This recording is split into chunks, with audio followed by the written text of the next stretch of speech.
traditionally, the patients, like general consumers, basically we want to do whatever we want. We want to eat and drink and have fun. And when we get sick, we go to see a doctor. The doctor gives me a pill or cut me open, right? And if they can't treat the disease, it's their problem.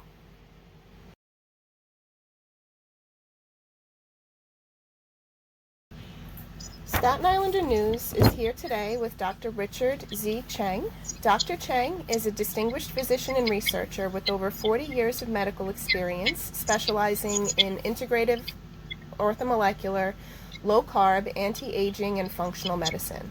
He completed his medical training at Shanghai Medical University and pursued advanced education at the University of Arkansas for Medical Sciences, the National Institutes of Health, and the American Academy of Anti-Aging and Regenerative Medicine.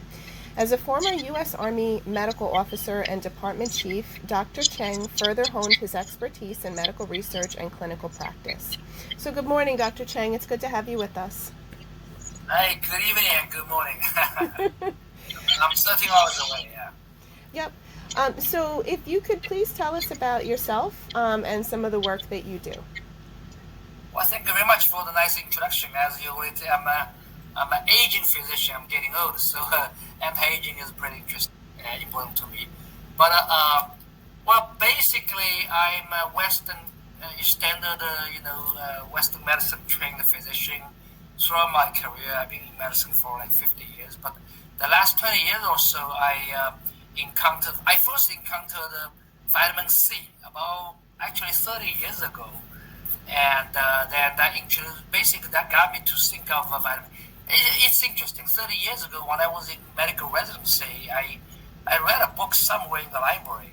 The title was intriguing. I can't find it anymore. It's something like the secret or hidden secret of vitamin C that FDA doesn't want you to know about. Something to that effect. And of course, out of curiosity, I want to see what's going on. And that talked about Linus Pauling's vitamin C research. And that got me interested. And that was pretty convincing, so I started taking vitamin C. And since then, gradually, I paid attention more and more. The last 20 years or so, as I get older, anti-aging becomes more and more of a, important relevance to me. And I got into, we have to have CME credits every year. So I started going to, for example, the AFOM, the Anti-Aging Academy. And I began to look more into lifestyle, diet, nutrition, all aspects of health. And actually, my thoughts on medicine health completely changed ever since. And that's actually pretty shocking to me. Yes. Oh, awesome. So can you talk about orthomolecular medicine, which for readers who aren't familiar, I usually would just call it vitamin and nutrition therapy medicine, and its philosophy towards health and healing? Yeah, yes, it's a big question. It's a big call. It's a tall order. Basically, the way we in Western medicine, the way we are trained is, we have a disease, we try to figure out diagnosis, or we try to give a drug, one disease, one diagnosis, one drug. That's the simplified, of course, version of the medical process. And that's how we were trained. But that system is, we're looking at the acute diseases, and we're looking at the clinical manifestation or symptoms. We're not really looking into the root causes. Of course, the traditional one, like you have an infection, you give a penicillin, and that's easy. Unfortunately, today, disease is a lot more complicated than that. Diabetes, heart disease, cancer, not that simple. So basically, it goes back to where really what are the root causes. For example, we talk about heart disease, and heart disease has been my top priority of research, clinical research interest. For one simple reason is because it is the top killer of all of us, you and I included. It's the number one killer worldwide, And so that's, and also we mentioned about Linus Pauling, the 2 times Nobel Prize winner. And he basically proposed back in the 70s, 80s, 90s, like 30 40, 50 years ago, that vitamin C deficiency is actually a primary root cause of heart disease. And that's, of course, again, it's oversimplified. Now that kind of got me started.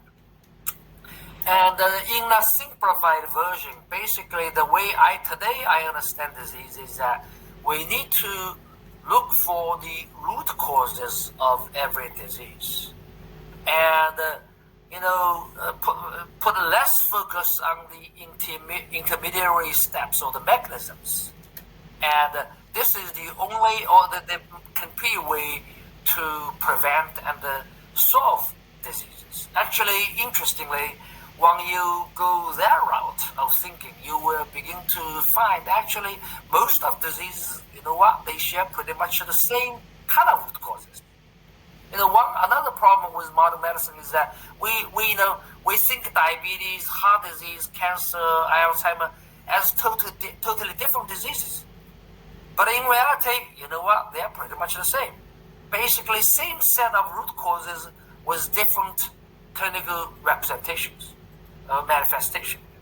So that's for example, let's say heart disease and stroke. Coronary artery heart disease and stroke. We call them atherosclerotic cardiovascular disease or SCVD, ASCVD. They're the same type of disease. Traditionally we've been blaming cholesterol for it. And you go to see a doctor, you have heart disease, they give you a statin drug to lower it. Okay. Now it turns out actually, it's pretty common.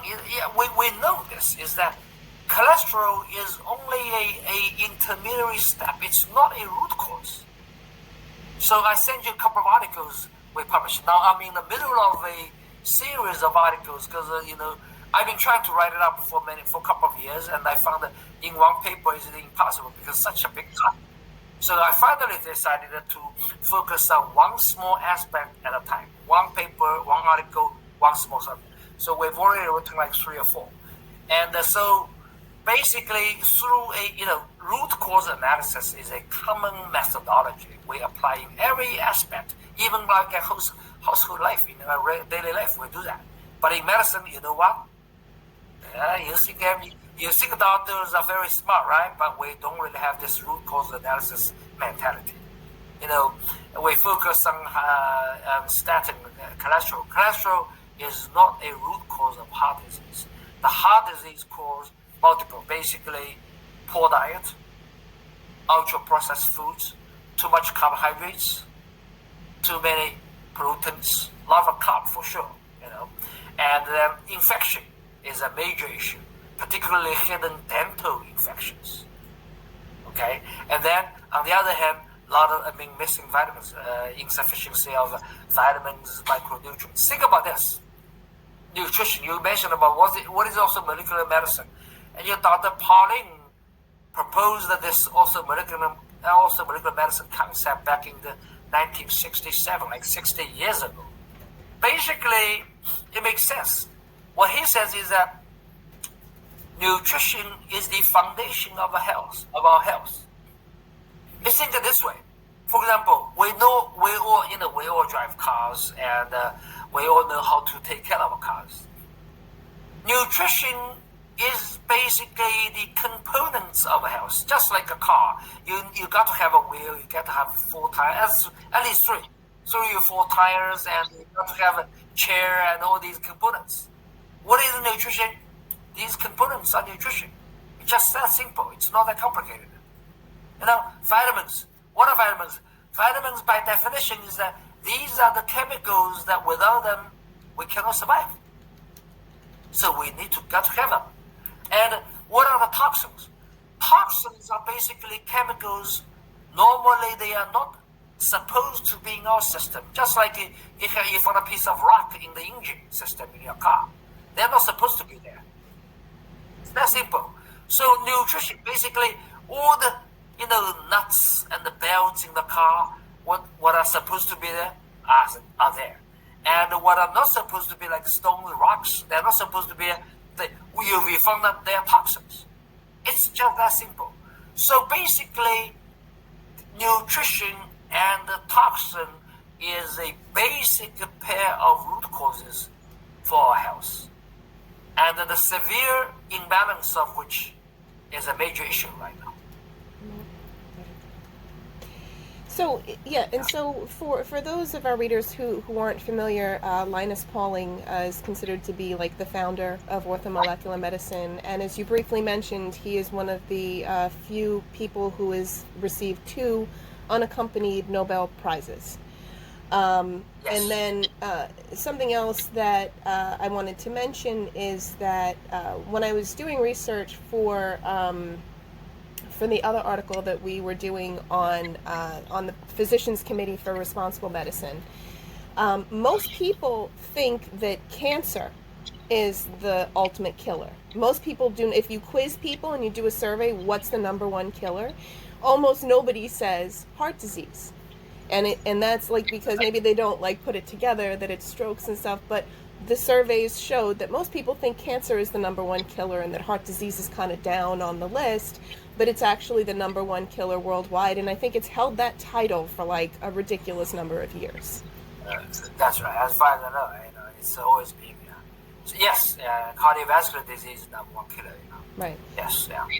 And you were mentioning about, like statins and medications and stuff. And one of the things that a lot of people also don't know is that most persons who are over 65 are taking between 5 and 15 medications that have not been tested together to see if they work together, to see what they do together.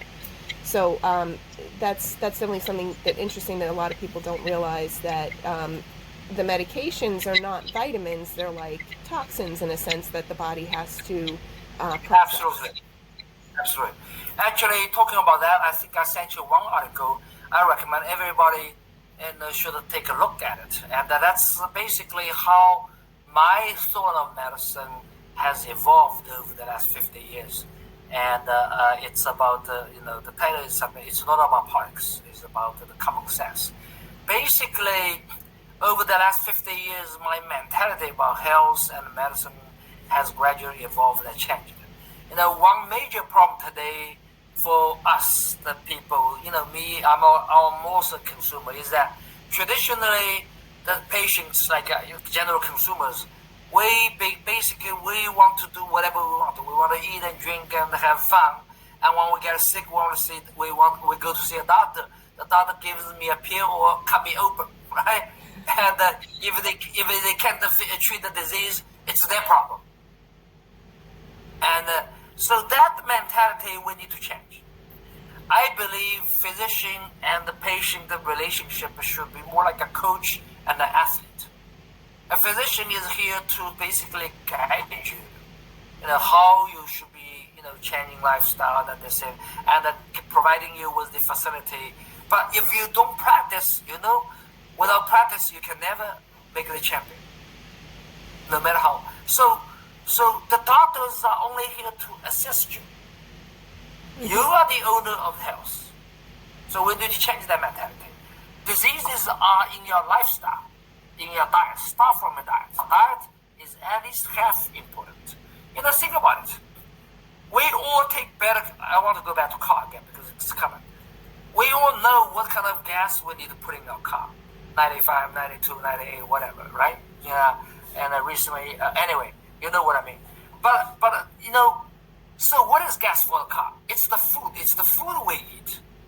We eat a lot of foods. We don't even know what they are. Shouldn't we be thinking about it? The way in that article I mentioned to you, it's not about politics, is I mentioned about the 3 views that I have. I mean, I lived 26 years in China until I was 26. I came to the United States. It's been almost 40 years. So I know both cultures. My medical thought has been also heavily influenced by the traditional Chinese medicine. I believe some of the philosophies in traditional Chinese medicine is pretty useful. For example, I have this, you just mentioned it, the natural view. The drugs, no matter, testing of drugs costs a lot of money. We know that, And so drug companies, of course, they want to push it through. Usually a drug doesn't, of course, starting from laboratory, eventually, it usually takes about 10 years or so. But 10 years is still short. Okay. We don't really know the long term. We know the so-called phase 4 after drug has been marketed for a long time until severe side effects reported. Usually they still stay on the market, right? So my view is, if you want to take care of yourself, is think about it.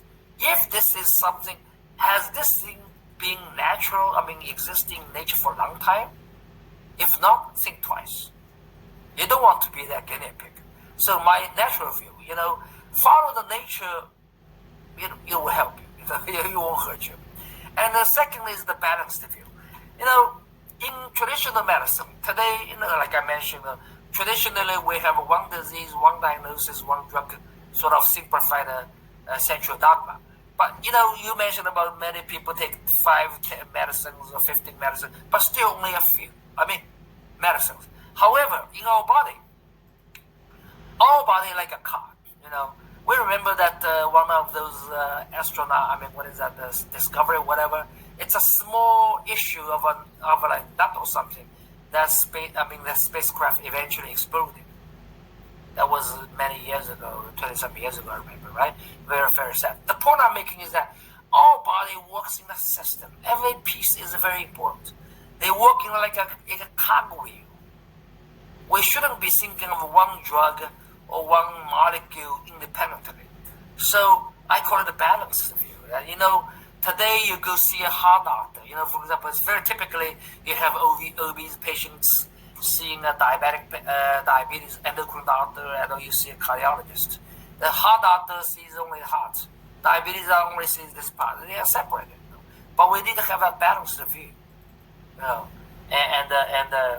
So those views are critical. Right. And yeah, what you were saying about the spaceship, I think it was the Challenger. It was an O-ring. It was an O-ring, a little tiny ring, the tiniest thing, and that was what caused that whole thing.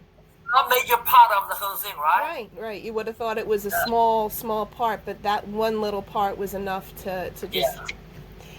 Exactly. So why might people want to use orthomolecular therapy for heart conditions in particular? Okay. Here, let me start from my philosophy a little bit again. Like I mentioned, today's medicine, when a patient comes in, we try to look for what's wrong with you, and oftentimes we can't really figure out what's wrong. Remember the house MD? And the doctors, I've been there, done that. Basically, think out what's wrong. Finally, we figure out, like Sherlock Holmes, oh, that's what it is. And today we spend a lot of money. I still see a lot of patients here spending a lot of money doing all sorts of testing, finally figure out what diagnosis, what is treatment. Zero. No. Then I ask, why do you do that? Why do you know? So the point I'm making is that, again, car. When you have a car with trouble, you go take it to a mechanic, and you have 10 different mechanics that they can give you 10 different explanations, maybe even more. Each one of them can write a lot of papers. Maybe some of them can win a Nobel Prize for it. Just exaggeration. That's the same thing to medicine. When you have disease coming in, God body is so complicated. You want to study all kind of mechanisms. Okay. My view is pretty simple. Going back to the car, I want to know. I'm taking a different approach. I want to see what is supposed to be normal status. Basically, how a car should be. Where should be the chair? Where should be the seat? Where should be the steering wheel? Where should be tire? So I go into the car, instead of figuring out what is wrong, I take a look at the whole car to see what's not normal. If it's not normal, I try to restore back to normal. So basically, by doing that, you do it holistically. I just mentioned 3 views. One of the 3 views is holistic view. Take a holistic view. Holistic view meaning I look at your lifestyle, look at your sleep pattern, your stress level, your diet, your physical exercise, and your toxin load, your vitamin nutrition, these issues. And then going a little bit deeper, your hormonal balance, issues like this. So Whether it's cancer or heart disease, I do the same approach. Of course, if the patient has acute symptoms, we should still treat those. If their blood pressure is high, I need to bring it down. Otherwise, something bad thing can happen. But otherwise, I will adjust your lifestyle, and you should eat what I think is a healthy lifestyle. I mean, diet. If you don't exercise, I advise you to go start exercise. Basically, all these things add up. And the vitamins, for example, give you one vitamin. One thing that everybody understands, vitamin D. Okay. We all know vitamin D we need from sunshine. Otherwise, you'll be deficient, right? Other vitamins, a lot of controversy. A lot of people don't quite understand. Vitamin D is clear. Everybody knows. And in New York, you're in New York, and in the United States, is northern hemisphere. It's right now winter time, and we don't get enough sunshine. Even in the summer seasons, we still don't get enough sunshine. Because today, I always said that, we suited up with a nice tie, leather shoes, living high rise, we forgot. We are still animals. And look at the wild. How many wild animals living like we do? How many animals wake up with 3 meals a day? Our lifestyle we live are abnormal. So that's what I call natural views. I'm not suggesting we need to live like a wild man like 10,000 years ago. What I'm saying is try to, as much as we possibly can. So that's how I approach to this, is that, like vitamin D again. If we can't get enough sunshine, which we can't these days, okay, study shows that you got to be at like the tropical area and totally naked.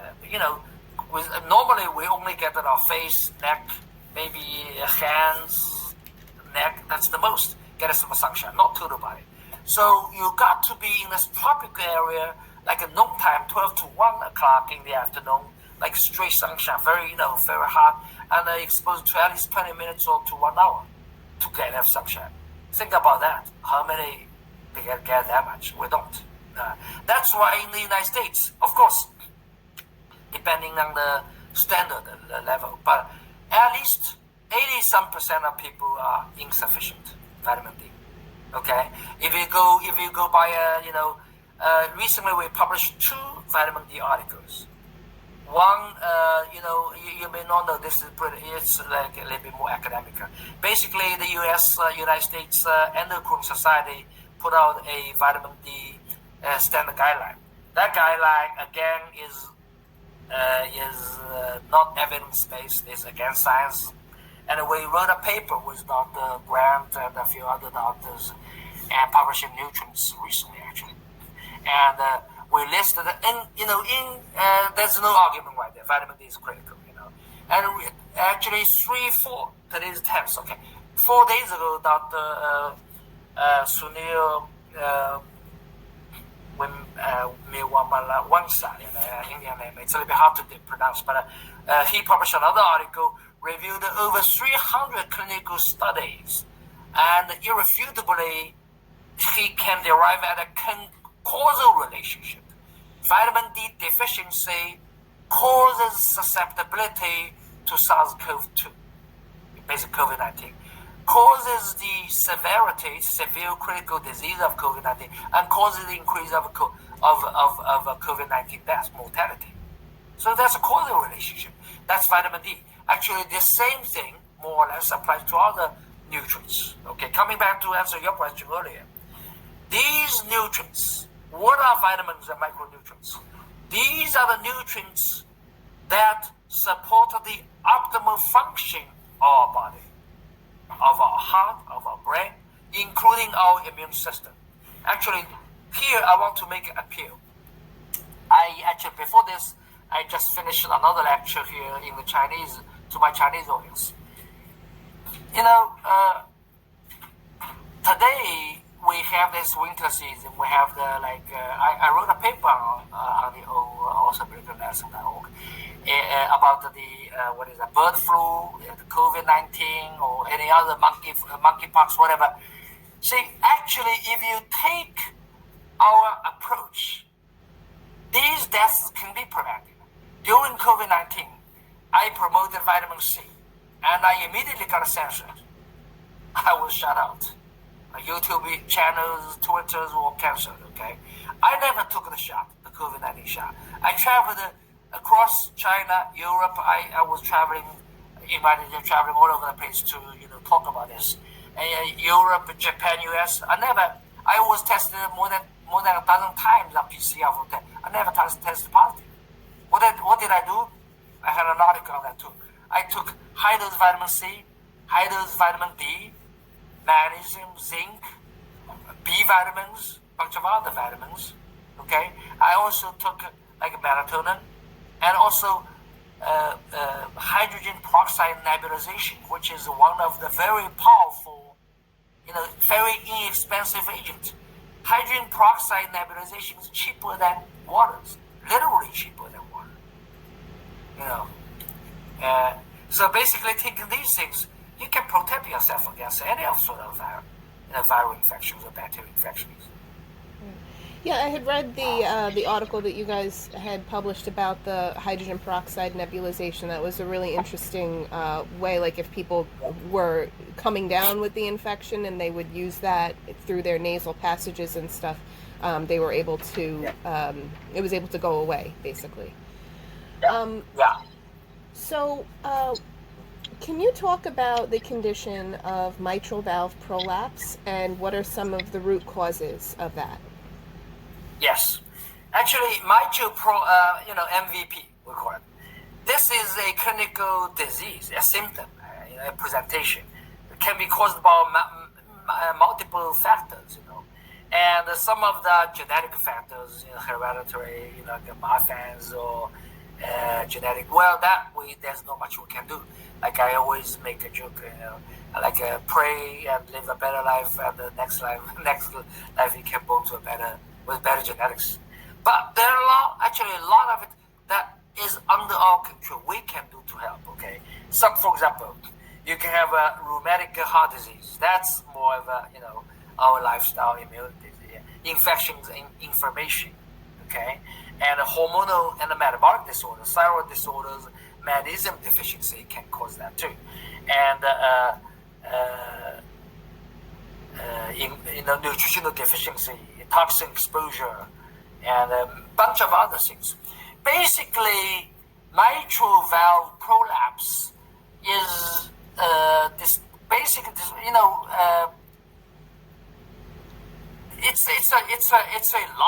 a ball. Okay, basically, couple of the valves on the we know that the valves and usually they're attached to the ventricles, and when they're supposed to close off. Okay, now when that fibrous ligament or the attachment become loose, like a rubber band loses its elasticity, then it malfunctions. Basically, that's what it is. A lot of things can happen to that, and so it goes back to the same kind of root causes. Okay, again, let me describe a little bit more about the Dr. Pollin's theory. So we know, for example, I had a young lady.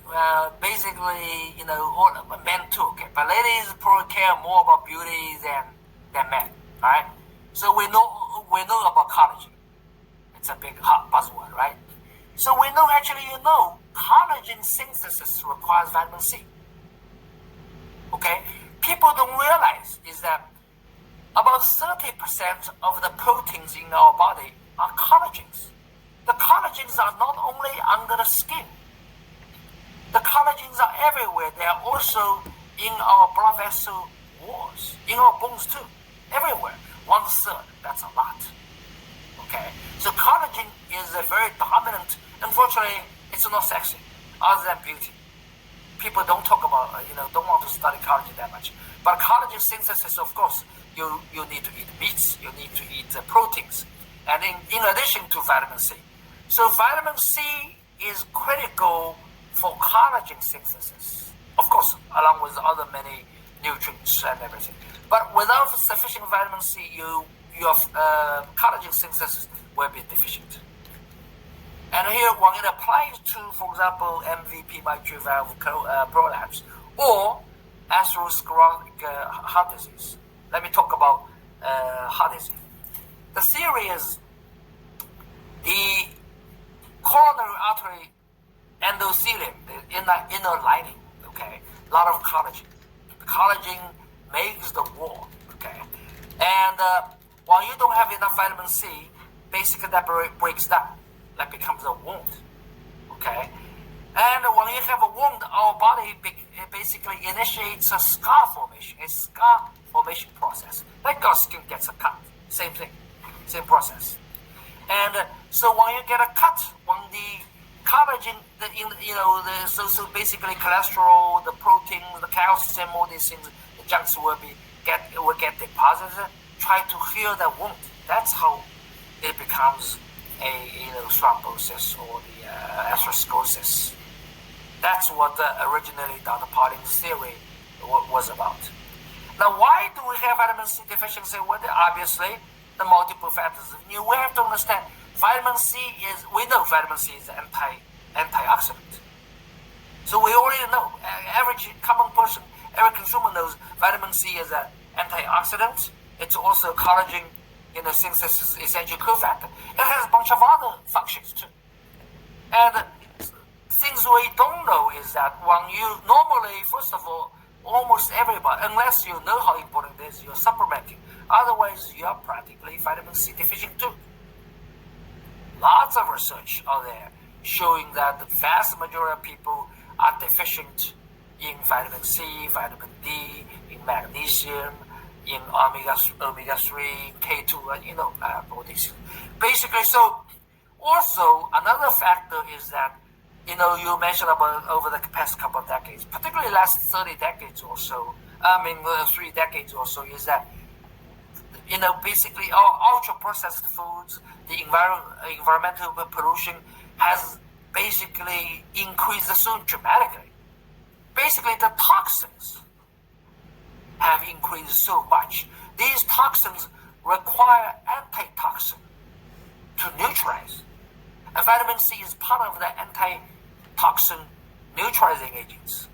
And you don't take enough vitamin C and other antioxidants, and your toxin here load is increasing. Therefore, naturally, you have a much lower load of antitoxins.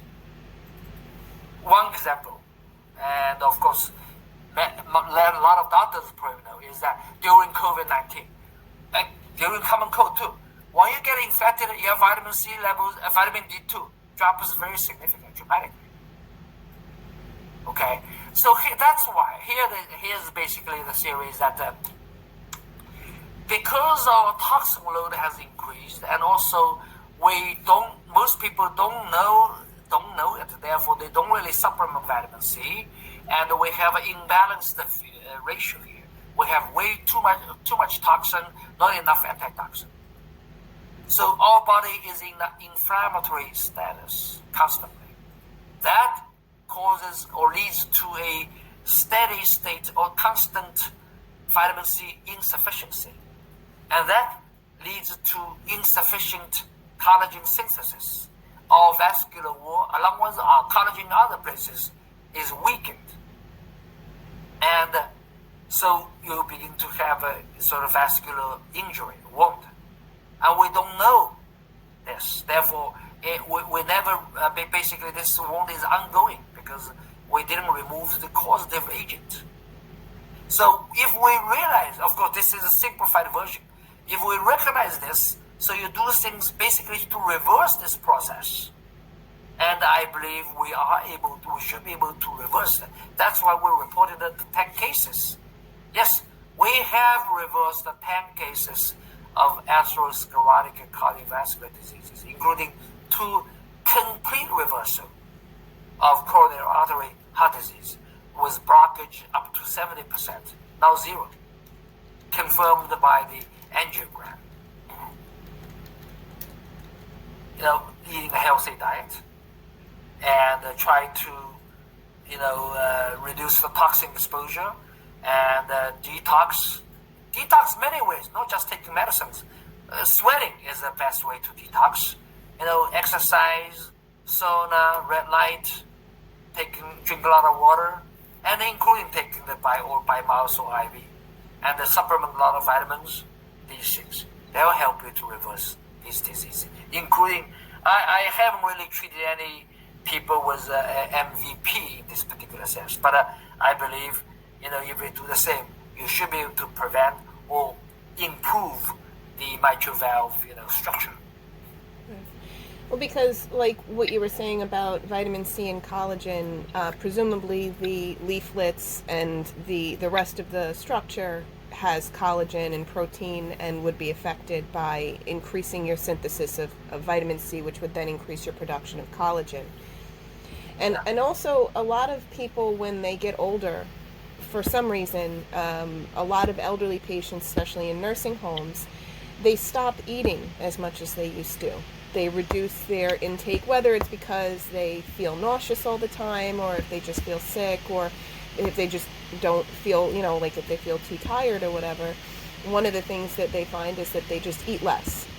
And so if you're eating less and you're eating less protein, then you're going to have, and you're vitamin C deficient, then you can end up having a lot of these conditions more easily.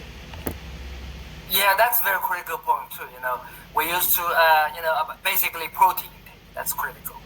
And one of the theory was in the past was that high protein diet may harm your kidney. That theory is being challenged right now. And personally, I believe we need to have sufficient protein, or maybe even higher protein, for middle-aged going to older, because I begin to belong into that category now. I'm particularly careful. And so basically, that's why we need to eat plenty of protein to maintain our muscle mass. Not only muscle mass, but also our internal, protein is critical. Proteins are a major part of our body functions, organs, and also the quality. Today, that's another topic for another day. That's another major controversy is about plant versus animal-based diets. And one definitely downside of plant-based diet is that the plant proteins, the amino acid ratio doesn't match with ours.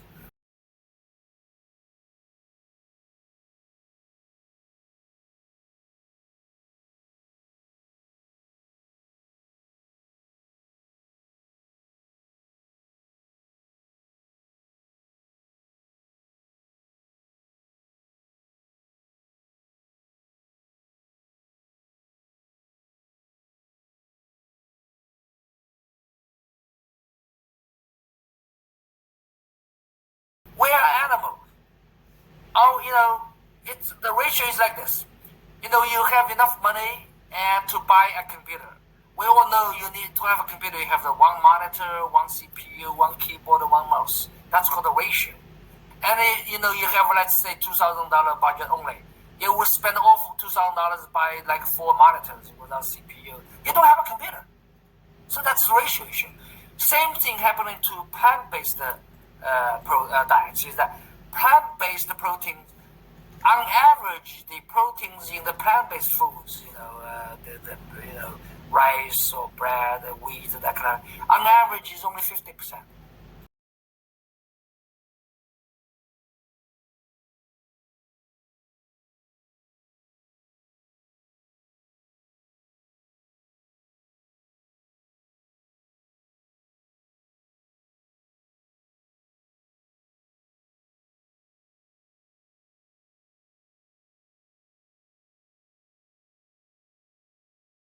So basically, you eat 1 pound of these plant-based protein, you can utilize only half of it. Whereas animal-based protein, you can have 100%. So that's a major issue there too. Right. And then I know there's been a lot of research recently about plant-based diets and preventing cancers and reversing cancers and stuff like that. So it's kind of like everything seems to still be in flux at this time about science and stuff and with regard to diet and vitamins. Well, let's go back to the nature. Of course, this is another can of worms, right? Yeah, basically, again, go back to nature. To me, diet should be something of less of controversy. I think this should be the least controversial in medicine. Why? Because we have a huge history that we can go back to. We didn't come to this world today. The modern humans have been around for at least 400,000 years and going back at least 2 million years, closer relatives to us, right? So we know agriculture started only about 10, 12,000 years ago. The vast majority, 99%, 99.5% of the time, we were hunters and gatherers, which is generally accepted. And most of these parts, actually, people were mostly harvesting, thriving, and surviving on animal-based foods. So Mother Nature or God has done this long RCT for us for hundreds of thousands of years or millions of years. So I tell my own people ask me a question all the time. I tell them, I don't care how long, how big RCT you try. God has done the longest trial. Nobody can do a trial better than that. So to me, that's the least of nature says we need to eat animal-based protein, predominantly animal-based foods. Of course, they will say, oh, animal-based, we have the hormones, you have this and that. That's absolutely right. But unfortunately, plant-based foods has its own contamination too. Tell me which food is not contaminated. None, zero. Okay? So basically, we're talking about toxin.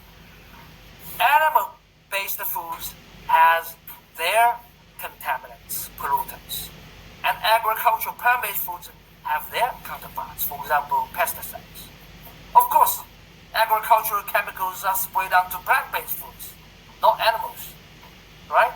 So the problem here is that in addition to these contaminants, the plant-based foods have natural toxins. These toxins have been around for millions, billions of years.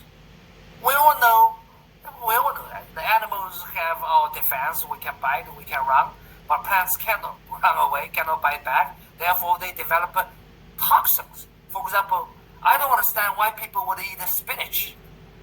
You know, I watch TV. I had children when they were young. You know, right? Actually, spinach is one of the most toxic foods. It's very high in oxalates. People blame. It's interesting. I mean, we can talk forever. But anyway, people blame vitamin C for kidney stone.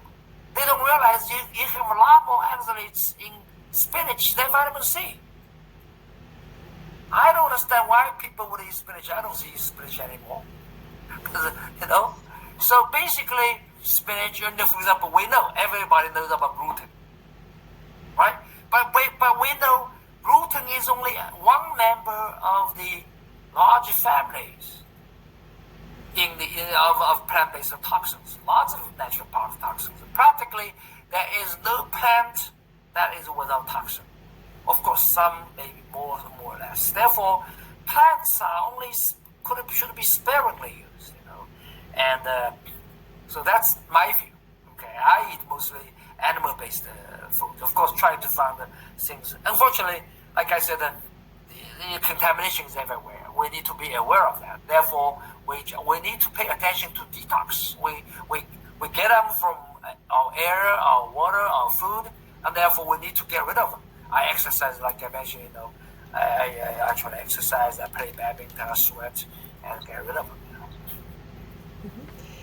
Mm-hmm. And now, when you were talking about mitral valve prolapse, do you have, are there patients that you have treated with vitamin therapy where they've found that their condition has reduced or reversed? Yes, actually, I think I sent you an article earlier, and some of this. Basically, it's very similar. Is that when you have these, okay, for example, a few things are particularly important. Not only for the mitral valve, but also for like let's expand a little bit. For example, high blood pressure, hypertension, atherosclerosis, ASCVD, mitral valve prolapse. All of these diseases have something in common. Okay, for example, magnesium deficiency is a common thing. Okay, magnesium is critical because magnesium is a sort of like a relaxant. It relaxes the muscles. You know, think about this.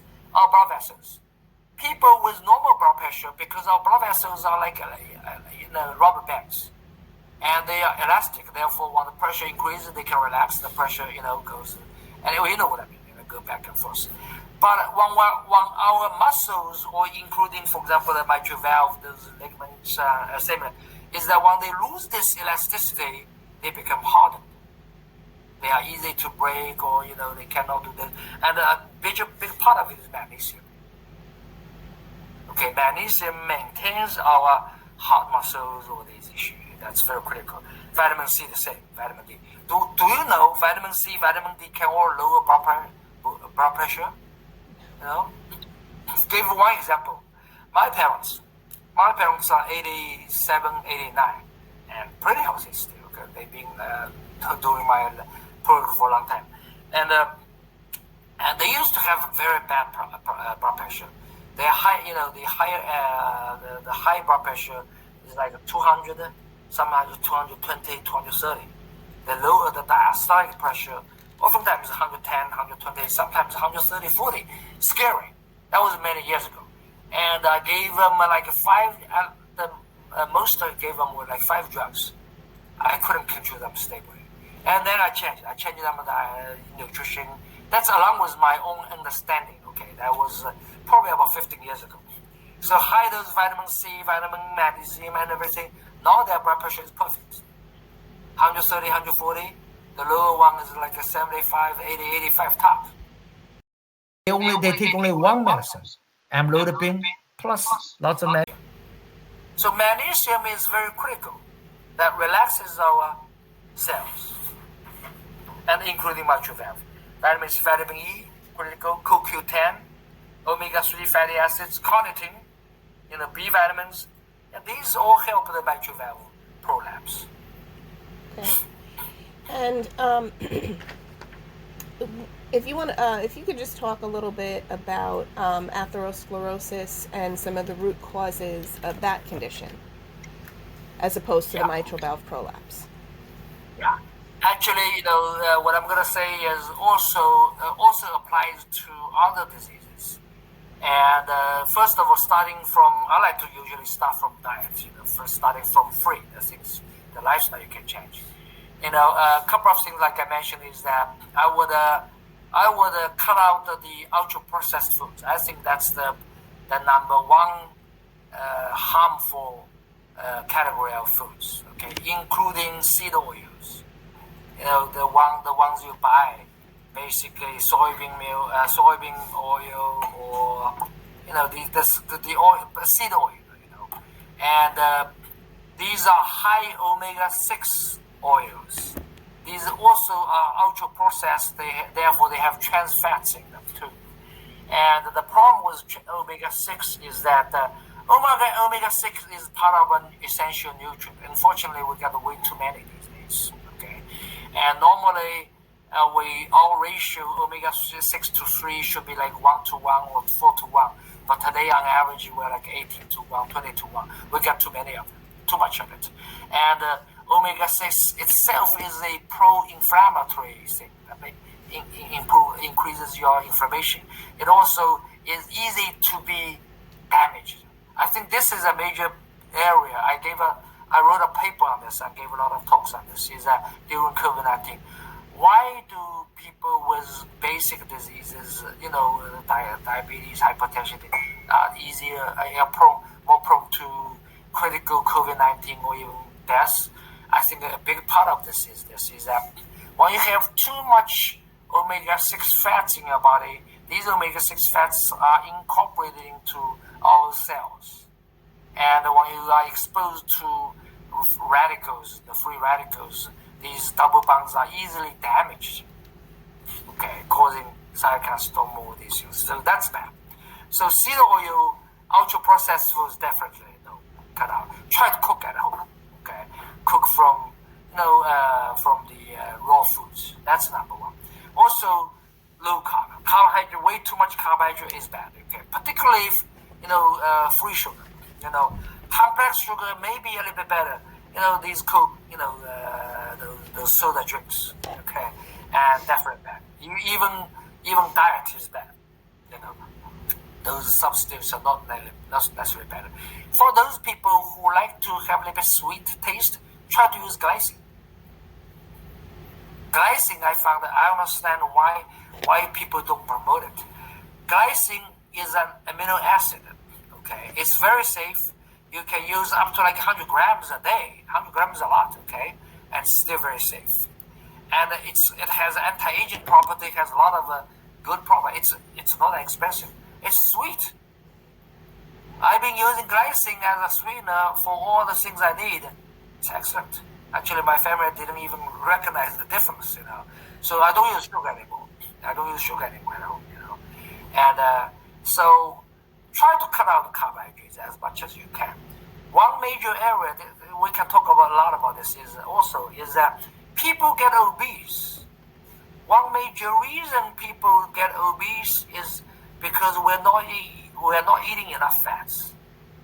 When we eat mostly carbohydrates and sugar, we have to understand the metabolism of sugar, metabolic pathway of carbohydrate, and that of fat is different. So if you eat carb mostly, so our metabolic pathway for like hormones receptors for sugar pathway are very activated, and the fat metabolic pathway is downgraded, so to speak. So all of a sudden, so basically if you do this for too long, your body is not able to metabolize the fat. So by gradually lower the fat, the carbohydrate, increase the fat. So your fat metabolism, basically release the fat from the fatty cells, fatty tissue, and digest, degrade, and metabolize into energy. The entire pathway, the enzymes, the receptors will be activated, hopefully will be improved and optimized. That's the way to improve. We need to, many of us don't have that ability anymore. Yeah, go ahead. So it sounds like if somebody has obesity, the opposite of what you would think, which is have more fat, will actually help to reverse that condition, which is like, it's kind of counterintuitive. Somebody's gonna be like, wait, I should eat more fat and less carbs, and I'm gonna lose fat, Exactly. Actually, I want to add something here, because this is personally directly connected to me. I told you I love to play badminton, and I've been playing for like 15, 16 years. And I'm 65, I turned 65 last December, okay? And so, badminton court, and actually, except the golf court, mostly these people, young people's, sport, right?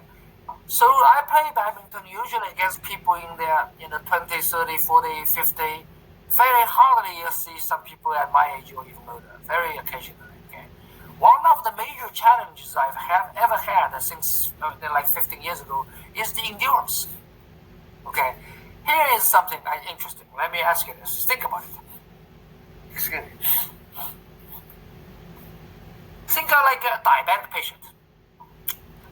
A typical scenario is type 2 diabetes, is adult obese. And a typical scenario is that if a diabetic patient, if they miss a meal, they develop hypoglycemic symptoms, right?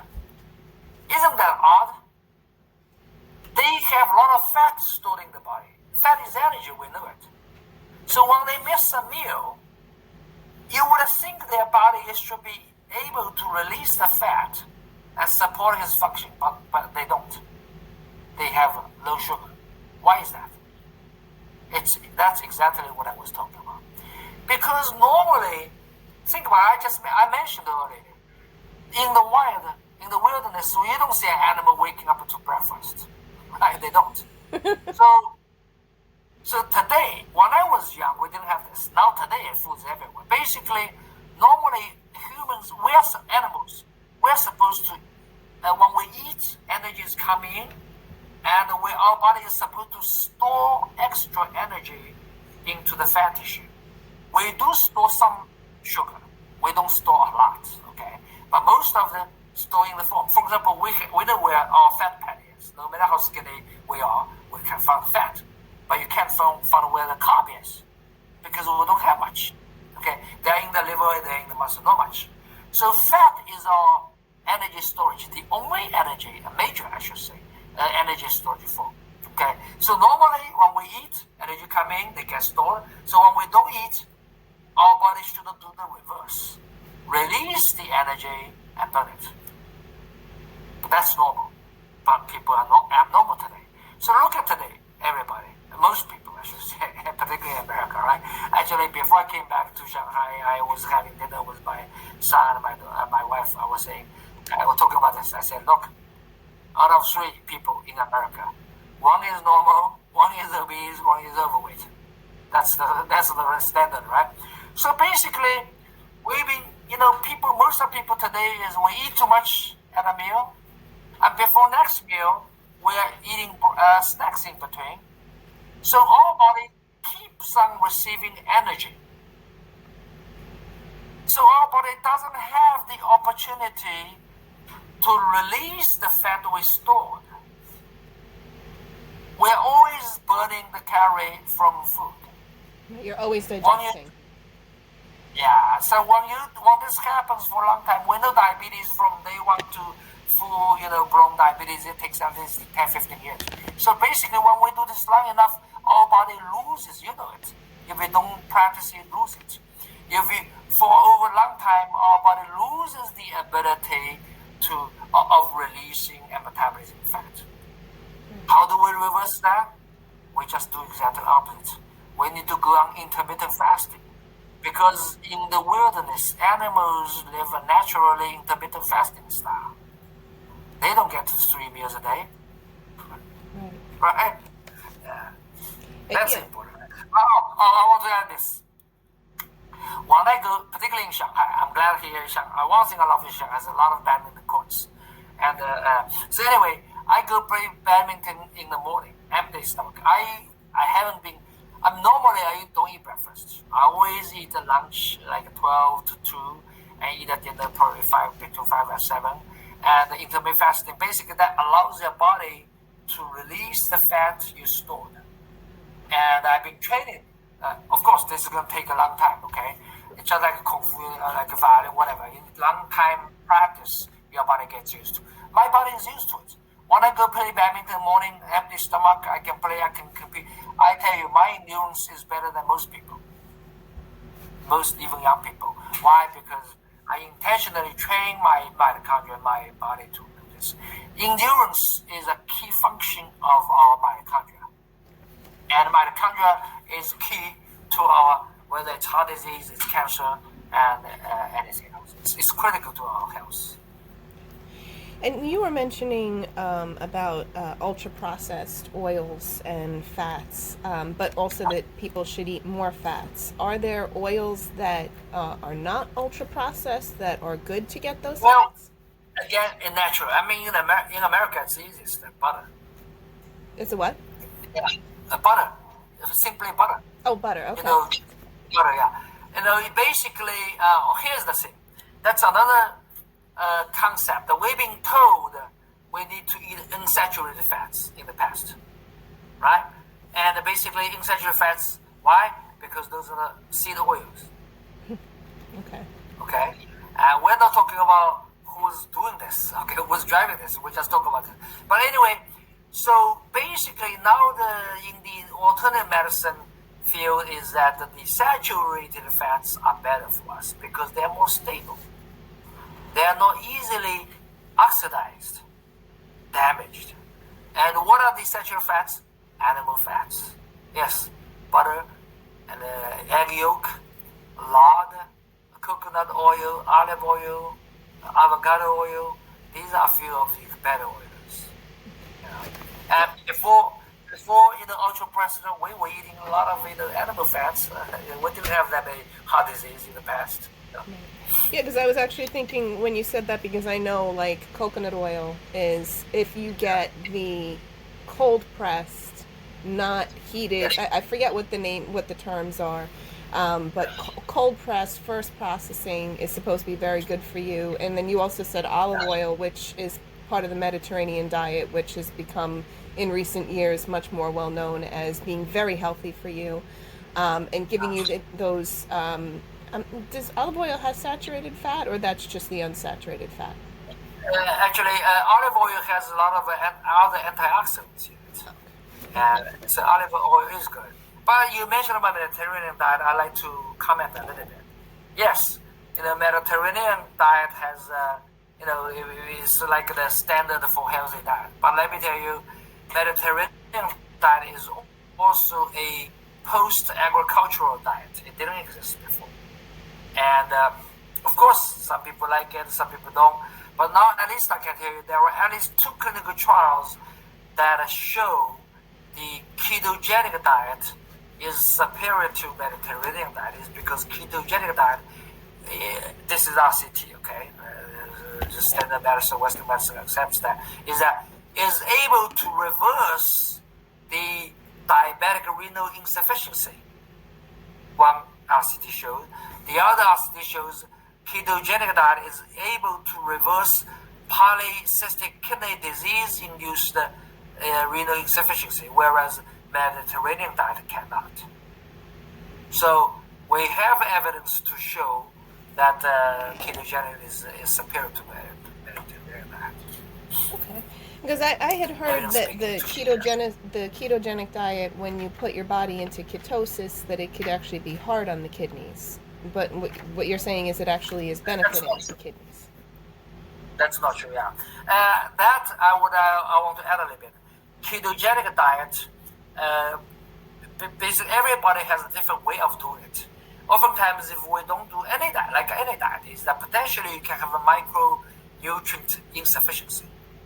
A lot of people think, oh, I'm just going down the carnivore diet or ketogenic diet, and everything will be fine. No, because today we cannot eat the way that ancient people do, and oftentimes we don't have enough micronutrients. Yeah.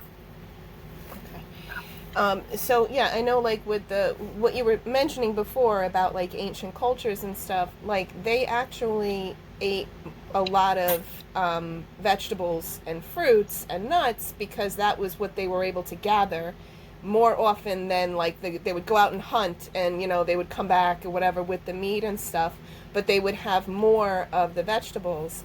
And nowadays, one of the things that I've noticed that is patients fib to their doctors, and their doctor says, oh, do you eat green leafy vegetables? Oh, yes, I do. But they don't. They're just lying. They actually have a terrible diet, but they don't want their doctor to ask more questions, I guess, or really be able to help them. I don't know, because shut them up. I have heard that a lot where patients are asked, so do you eat kale? Do you eat etc.? And they're like, yes, but they don't. They eat a terrible diet full of carbs and a lot of meat, but no vegetables. So I know, like, if you have the meats and you don't balance them with the vegetables, then you're going to have, like, what you were mentioning with the nutrient deficiency, because there are some things that meat cannot supply, that they need the vegetables, and it makes more sense to be honest with yourself and say, yes, I'm not eating this, That's right, yeah.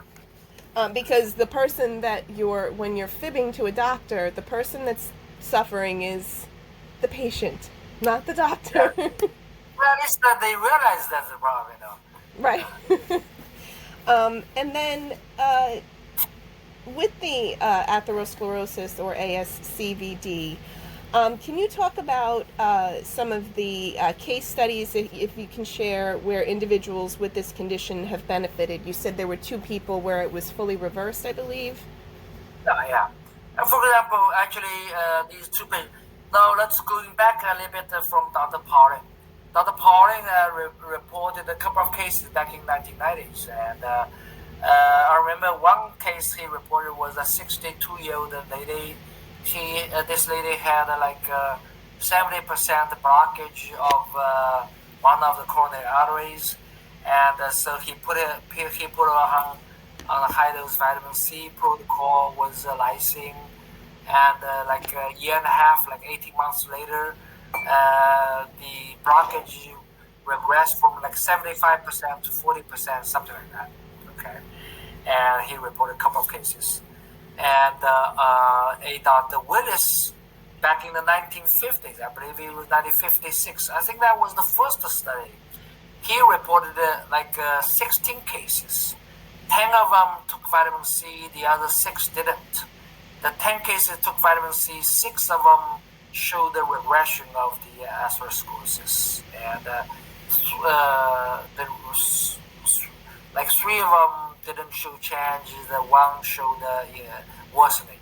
But anyway, 6 out of 10 showed a regression. And the vitamin C at that time, this is 1950s, was only like 500 milligrams 3 times a day. That was low, 1.5 grams a day. So today, I think that's too slow. Like I said, I think we got too much, way too much toxin today. And so all cases. And our first impressive case was a man of, at that time was like 62, 63. He has angina, symptomatic pain, chest pain. When he exerts, he loves swimming, but when he swims, he has pain. So he always has this nitro with him. So he heard of what I'm doing, and so he went to have an angiogram confirmed of his stenosis, the occlusion. He did it. He repeated again 5 months later before he started the program. Showed the same thing. So he started our program. 8 months later, he did another one, showed the improvement. He was very happy.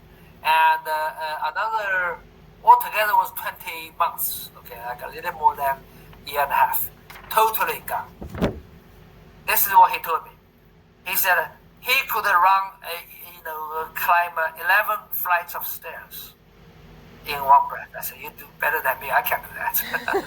And when he goes swimming, he no longer feels the pain. Nice. Awesome. It was very, yeah. And then when you were saying with the vitamin C, when you say high dose vitamin C, what do you mean that a person should take? We're talking about like 10 grams a day or more.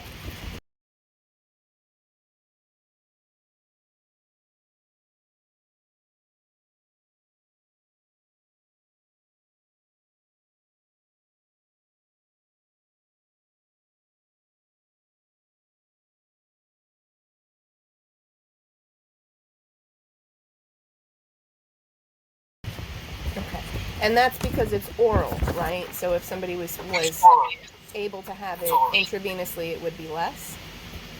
Yeah, you can. It's hard to do every day, Basically, if you can do it, for example, I've been given, did I mention my parents? My parents have been taking intravenous vitamin C 20 grams every week for a couple of years. And I took them to a physical exam recently. We did a carotid artery ultrasound, squeaky clean. Including myself too. I'm very glad, And my mother had a squeaky, no internal, thickening, no plaque, whatever. Yeah, very clean, And the doctor was very surprised. And my father and I, we had a very minor area of a little bit thickening, but no atherosclerosis, plaques, or anything like that. And I think it has to do with this. 10 grams a day. If you can't do IV, that's even better. Okay. And why is it important to understand and treat the root causes of these and other health conditions? You had kind of mentioned briefly, rather than focusing on symptom management, and why it's important for people to address the root causes instead of just going to the doctor and getting a pill. We can think 2 ways. Number 1 is the root cause only. That's the complete solution. If you want to prevent or totally reverse the disease, if you don't do the root cause solution, it's impossible. Okay. Actually, I think it goes beyond that. Is the way we talk about diet. We know the diet we talk about is not only responsible for ASCVD, but it's also responsible for cancer, for autoimmune diseases, for osteoporosis. Yes, we have reversed the osteoporosis. Yes, we have reversed the autoimmune diseases too. We have reversed diabetes. Yeah, we have helped the patients to improve too. We have quite a few patients, totally, actually, they've been surviving for more than 10 years. Yeah. So these are the root causes. If you really think about it, that's actually pretty much the same root causes. Yeah, because I know, like, when we had had the discussion with the Physicians Committee for Responsible Medicine, this is a very in flux kind of field, I guess, like where diet, nutrition, exercise, what's right, what's the optimal, etc. Because in some circles it's seen as being a plant-based diet, in other circles it's seen as being the ketogenic diet. But I think one of the things that everyone seems to miss is the actual other nutrients, and the fact that the soil is so depleted that even if you eat a ton of vegetables versus what you would have gotten 1,000 years ago, nowadays you're going to get like a Not ton. have to be 1,000 years ago. There's a lot of literature showing that today's food, contains much less vitamins than just a couple of decades ago. There's a couple of so, and I know like with the plant-based diet, you have certain vitamins that you cannot get from plant-based, such as B12 and certain other B vitamins.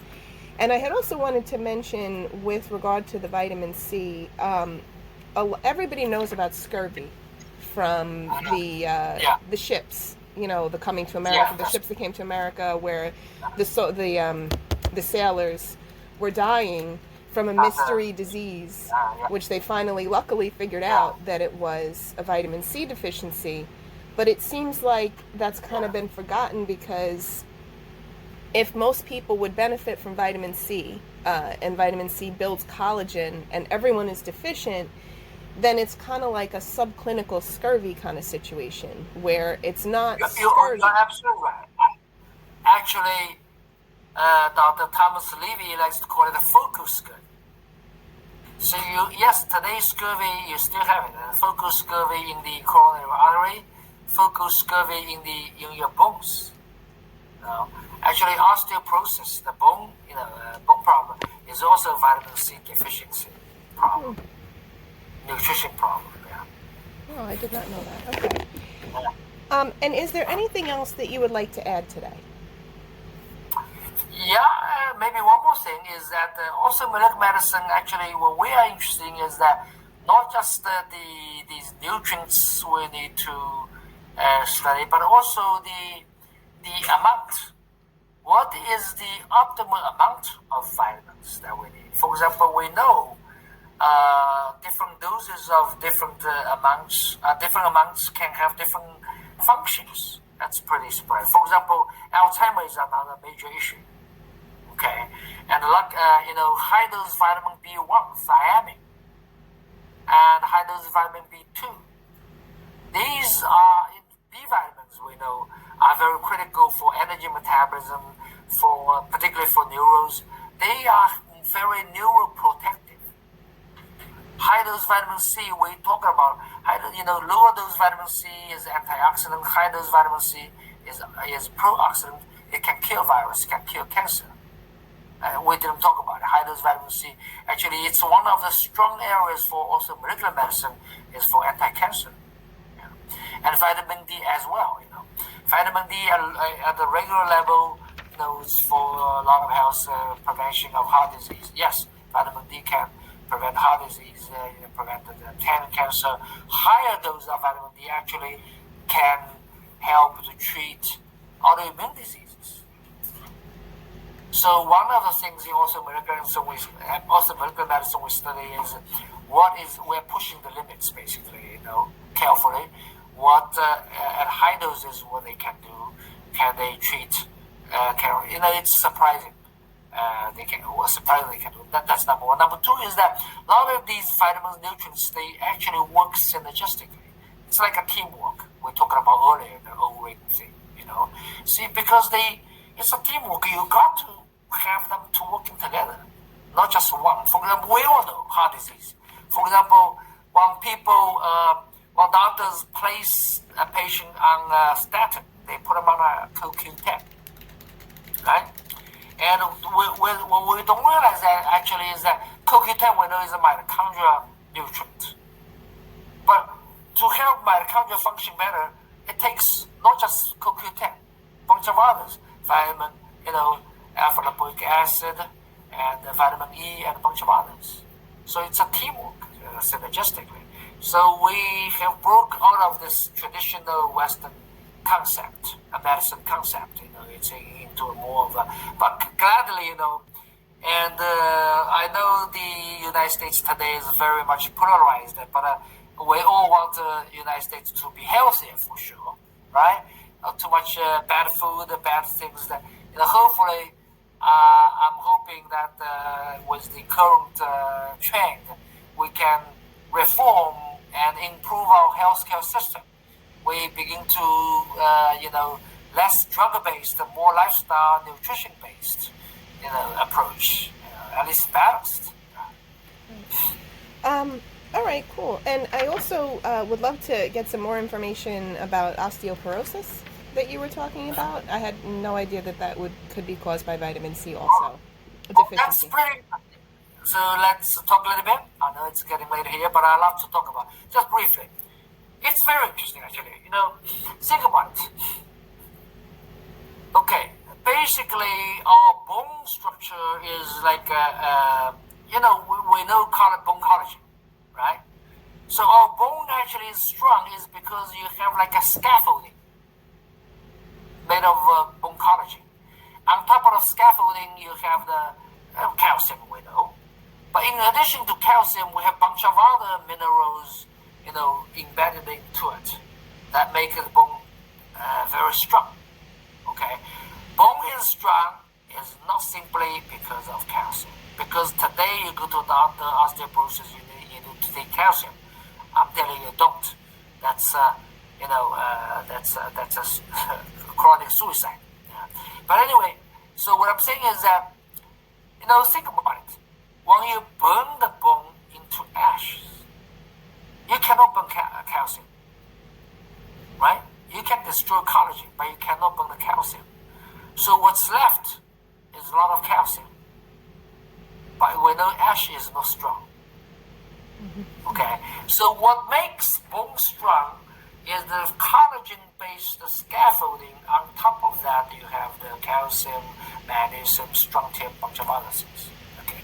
So we established actually bone collagen. Again, collagen is the key structure. And the rest of vitamin C, you already know it. Okay? So basically, because of the chronic deficiency of vitamin C, our bone collagen synthesis is impaired. Okay? Now here, they actually asks for another question, is that why I am against, I learned this from Dr. Tom Levy, why we are against calcium supplements is because calcium, we all think osteoporosis is because the bone is deficient of calcium, which is true. We do have insufficient calcium in the bone.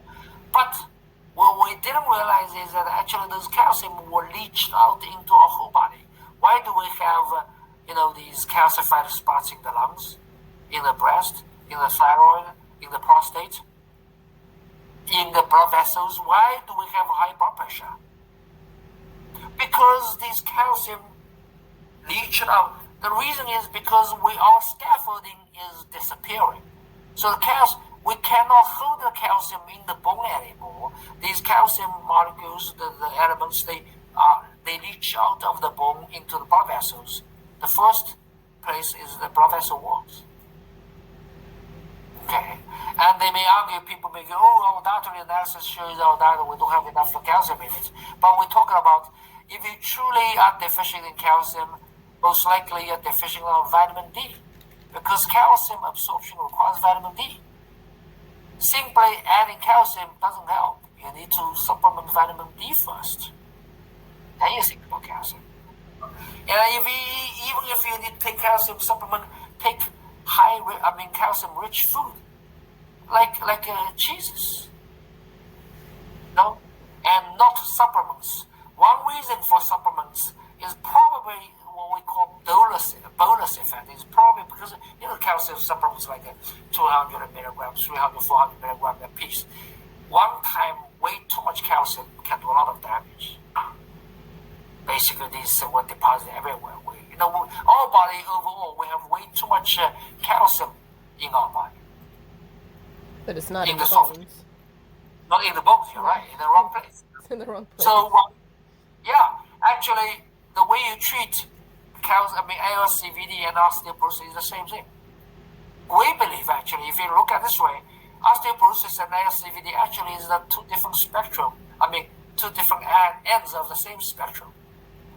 It's the calcium coming from the bone into the blood vessels. Okay.